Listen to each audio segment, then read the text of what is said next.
farò un intervento non da informatico, devo dire la verità, anche perché il tema è come si lega un processo come il teleconsulto al fascicolo.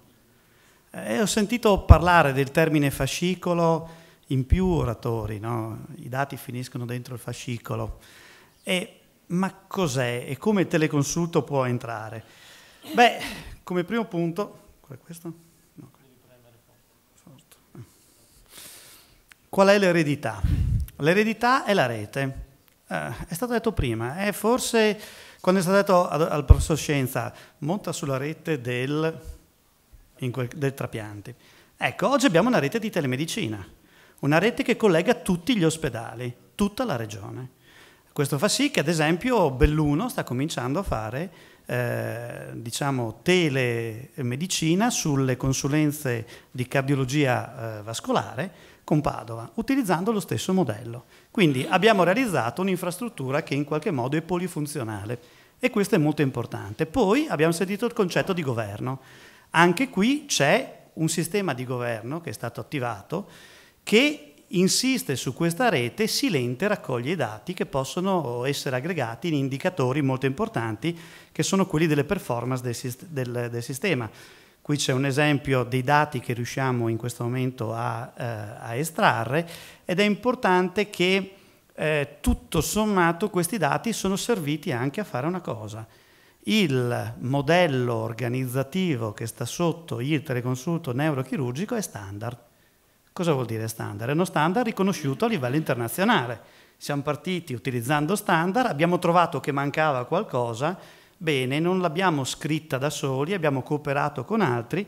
Questo è il documento ufficiale di IHE che contiene dentro, molto semplicemente, nel linguaggio schematico delle organizzazioni, cos'è un teleconsulto neurochirurgico, e questo lo trovate pubblicato su un documento che vuol dire che chi oggi parte con un sistema di teleconsulto neurochirurgico può partire da un riferimento standard del modello organizzativo che ci va dietro. Questo è un po' l'eredità,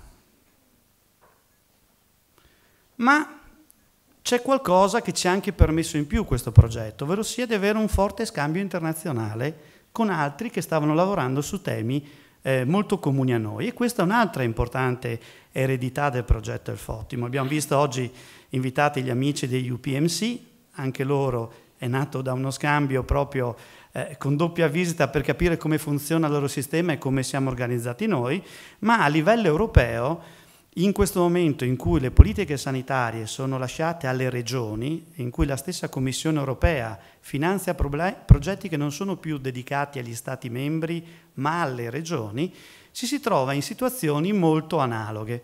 Un'analogia è stata ricordata qua, il progetto El Fottimo ha fatto da incubatore per passare da un consorzio di telemedicina a quello che oggi è Arsenal, un centro di competenza sulla sanità digitale.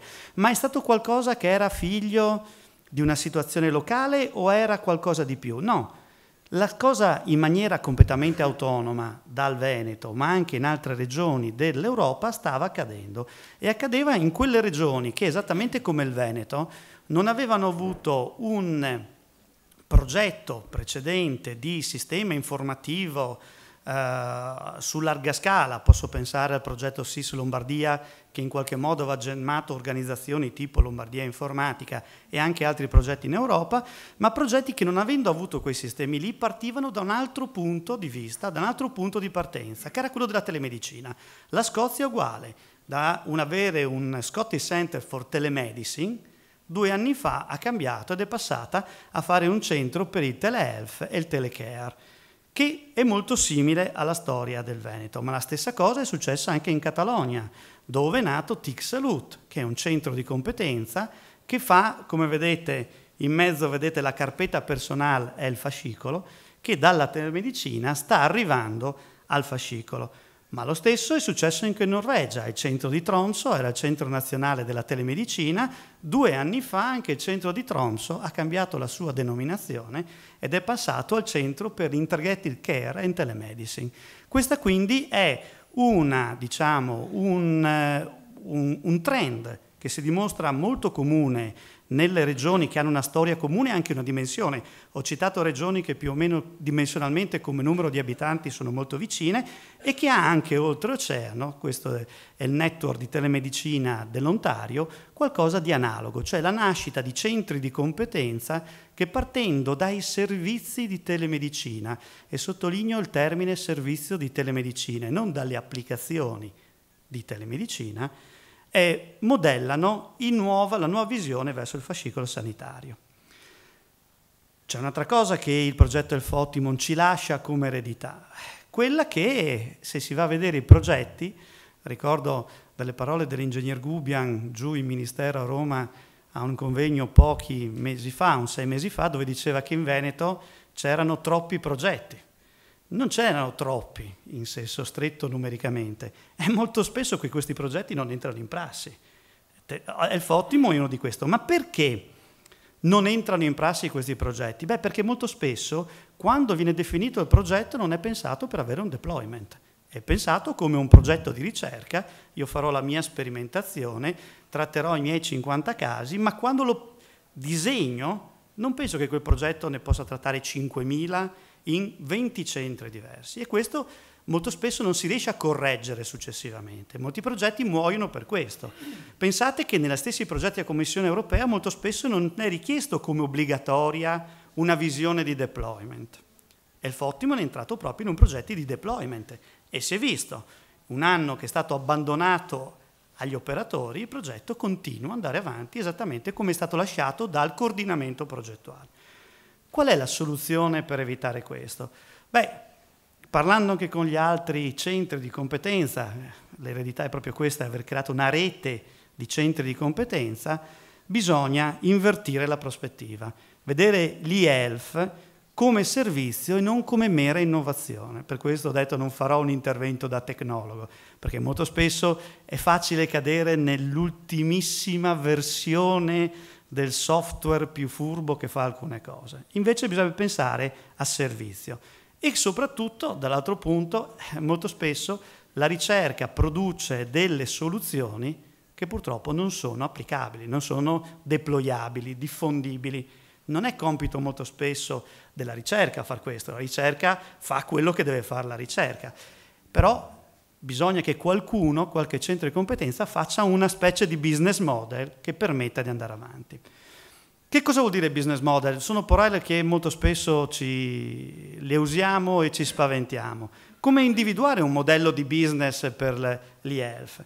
Beh, qui c'è una definizione che è il modo nel quale l'azienda sanitaria fornisce servizi che creano valore agli utenti. E ancora qui andiamo al concetto di valore, che sarà un pochino il trend della mia seconda parte di intervento. L'e-health quindi deve contribuire alla creazione del valore. Qual è il valore? Il valore essenzialmente oggi è diviso dalle varie teorie in 3 parti. Quello che noi consideriamo come la cosa più semplice, il valore della produzione, il valore della catena.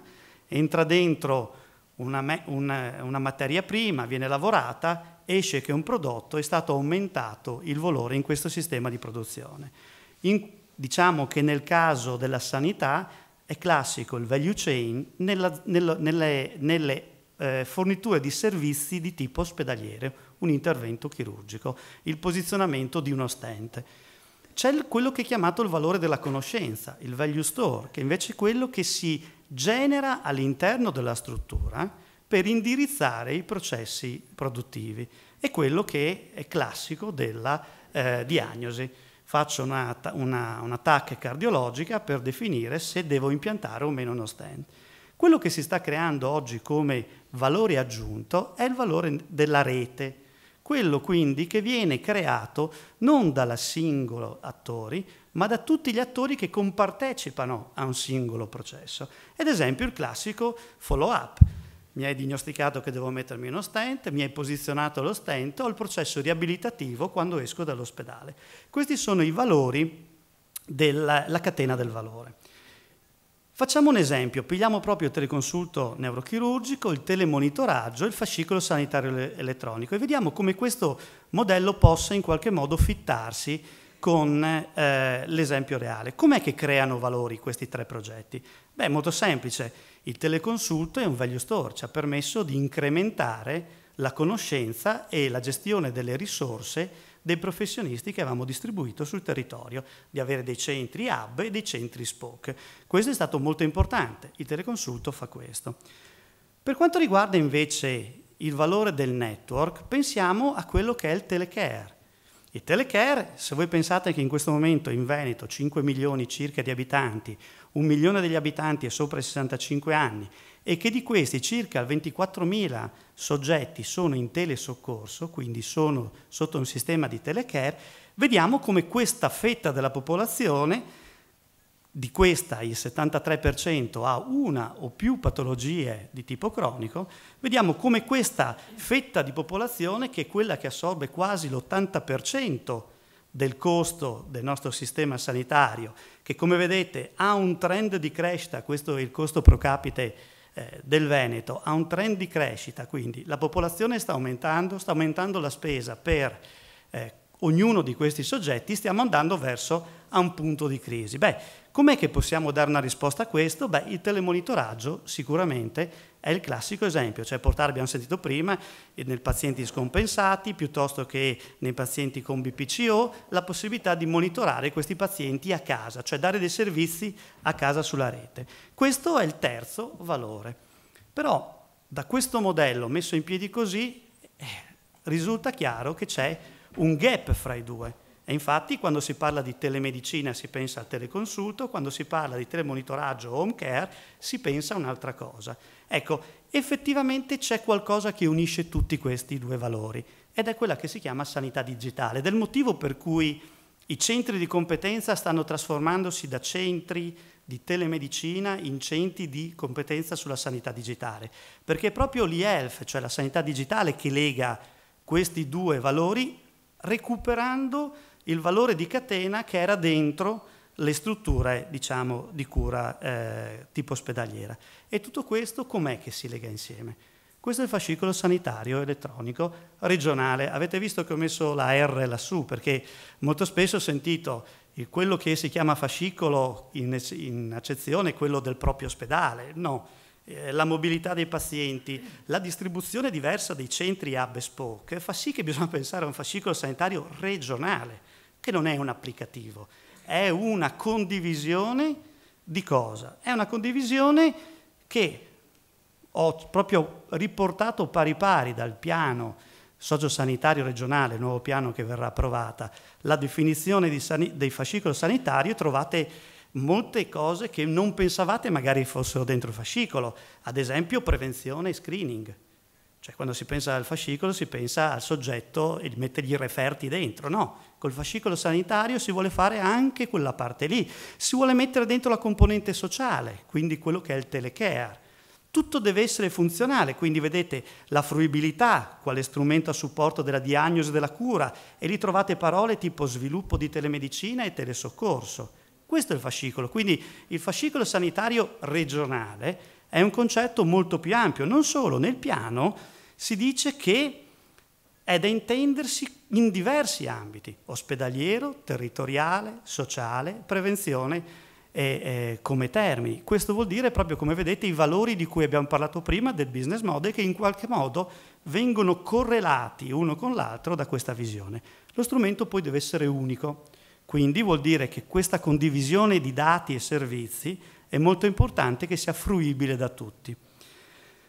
Attenzione quindi, da quello che ho detto, che stiamo andando proprio nella direzione che il fascicolo non è solo condivisione documentale, cioè se ci fermassimo a condividere i 100 milioni di documenti clinici che vengono prodotti all'anno dalla Regione Veneto, a creare una grande server farm in cui buttiamo tutti questi documenti, probabilmente faremo sì qualcosa di utile, creeremo un SIS Lombardia 2, tanto per fare nome e cognome di qualche sistema, ma non risponderemo all'input di utilizzare il fascicolo come strumento per governare il valore che si crea con il sistema salute. Per cui dobbiamo pensare a qualcosa che sia orientato al workflow, quindi le barchette di prima in cui nessuna di queste barchette si capiva qual era l'ordine, chi era la barchetta prima, chi era la barchetta dopo, devono essere messe in un ordine, l'ordine del workflow clinico che quindi accade, del workflow della gestione dei servizi. Ritorno alla seconda slide. Avete visto che definire il modello organizzativo del teleconsulto è definire un workflow, metterlo giù su quali sono gli attori e su cosa fanno questi attori. Quindi esattamente come lo sposalizio del mare, lasciatemela da Arsenal questa citazione, il fascicolo deve essere un ordine con cui queste barche, durante lo sposalizio del mare era ferreo l'ordine della processione che veniva fatta, e quindi questo è sicuramente il fascicolo. Chiudo con questa slide che il dottor Bertinato mi ha gentilmente dato, che è un po', come posso dire, è una gestione di processo. In modo diverso si faceva sanità con questi strumenti, cambiamo gli strumenti, ma dobbiamo sempre pensare al valore di quello che stiamo facendo. Vi ringrazio.